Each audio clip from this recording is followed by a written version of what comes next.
Hello everyone, my topic for today is implement breadcrumb functionality inside pages using SPFx. First of all, I would like to thank Microsoft Learning Community organizers for giving me the opportunity to present my solution in this forum. This is a quick introduction about myself. I'm Ankur Chaudhary. I'm a technical lead at HCL Tech. I'm working as a SharePoint consultant for Volvo Cars. I'm a SPFx developer. I have worked on different versions of SharePoint starting from 2010 and other Microsoft 365 related applications. I have done Microsoft certifications in Power Platform and Azure Fundamentals. If we talk about my hobbies, I love to play cricket, I love to travel, and love to share knowledge.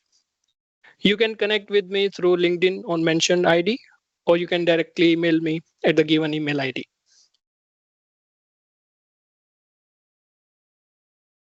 If we talk about today's agenda, today we are going to discuss about building the breadcrumb functionality inside pages using SPFx. Then we will have a quick demo around it, and we will go through the code and steps needed to build this functionality.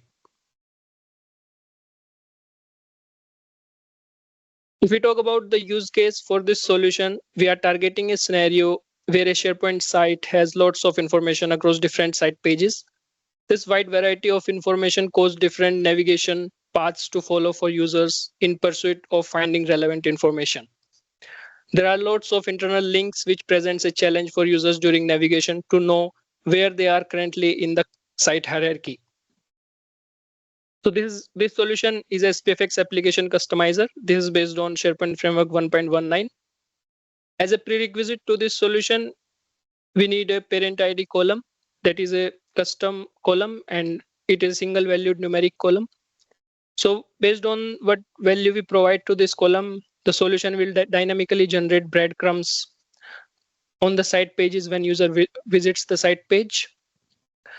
This solution utilizes 4 different columns from site pages library. File ref, this is out of the box column containing the URL of the site page. Title, again out of the box column containing the title of the page. ID, this is containing the ID of the site page element. And then parent ID, as I mentioned, this is a custom column, numeric type column that we need. So let's jump straight to the demo.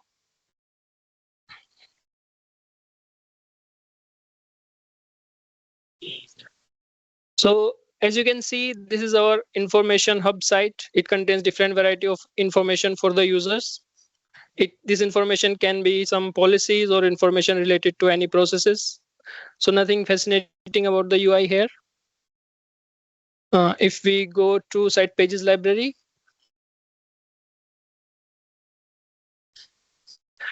then you can see these are the list of different site pages that this site is using to display information to the users. These different categories and variety of information stored in these site pages, and we have already configured the parent ID column, and we have provided desired value to it so that it can make a one-to-one relationship between the pages. And based on this relationship, it will display the breadcrumb. So as you can see in the site pages library and other libraries in SharePoint sites, there is an out-of-the-box breadcrumb functionality that has been provided by Microsoft. You can see at the top. So it keeps on building the breadcrumb.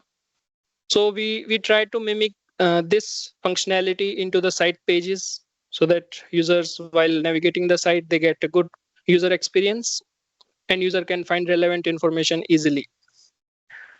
So if we go to home, so these are the different paths I can follow from this site. If I go to performance section, then you can see the solution has already started building breadcrumb around the path which I'm following based on the data what we have provided in the site pages library. And again, I can view different categories here, maybe related to goals or annual appraisals or reward. If I go to set goals, then you can see this list keeps on appending. Again, important. So this page can contain relevant information around it. And from the performance, I can follow any other path, maybe reward. Similarly, if I go to home, then maybe I can follow different path. And this breadcrumb keeps on changing based on what I am selecting. So as a user, it makes a bit easier for me to find and browse relevant information. So if the current page is too many levels deep down in the hierarchy, then we are pushing the initial elements from the breadcrumb into a toggle drop down so that it takes the desired line height and doesn't overflow. So let's go to the code and see what steps are needed to achieve this functionality.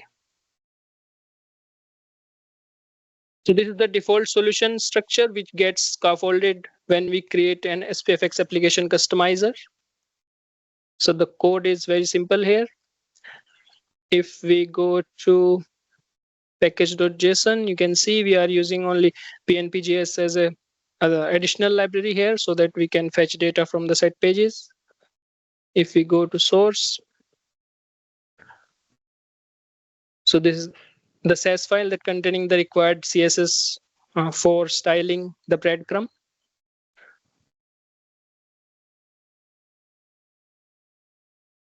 Page hierarchy application customizer.ts, this is the main entry file for this application customizer. We are making use of caching functionality from the PNP.js so that page calls to the site pages library can be reduced. So on initialization, when we, and on the page navigated event, when any user navigate to any page on SharePoint site page library, then we are calling a fetch pages method.